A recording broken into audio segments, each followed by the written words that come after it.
Hey everyone, welcome back to Smart 4 Home. Today, we're diving into an essential topic for Samsung refrigerator owners, how to reset your appliance. Whether you're troubleshooting an issue or just need to perform a routine reset, we've got you covered with some easy methods. Before we begin, don't forget to hit that subscribe button and the notification bell so you never miss our helpful tips. Method 1. Power cycle reset. One of the simplest ways to reset your Samsung refrigerator is by power cycling it. Here's how you do it. First, locate the power cord at the back of your fridge. Next, unplug the refrigerator from the power outlet.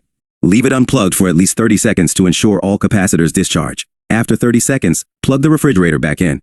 Make sure it's securely plugged into the outlet. Now, wait a few minutes for the refrigerator to power up completely. This simple reset can often resolve minor issues like temperature inconsistencies or control panel glitches. Method 2. Control panel reset. If power cycling didn't solve your issue, you might need to perform a control panel reset. This method is particularly useful if you're experiencing problems with settings or displays. Start by locating the control panel on your Samsung refrigerator. Depending on your model, you may have different button configurations. Press and hold the power freeze and power cool buttons simultaneously for about 10 seconds. Release the buttons when you see the panel flash or hear a beep. This indicates that the control panel has been reset. Method 3. Factory reset, advanced method.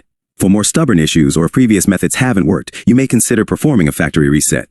This will restore your refrigerator to its original settings, so use this method cautiously. First, visit Samsung's official website or consult your refrigerator's user manual to find specific instructions for your model.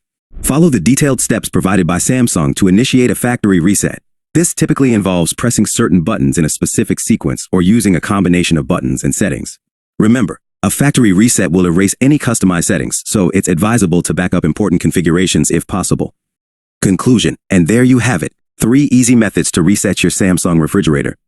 Whether you opt for a simple power cycle or delve into a control panel or factory reset, these steps should help you resolve common issues quickly. If you found this video helpful, don't forget to give it a thumbs up and share it with others who might need it.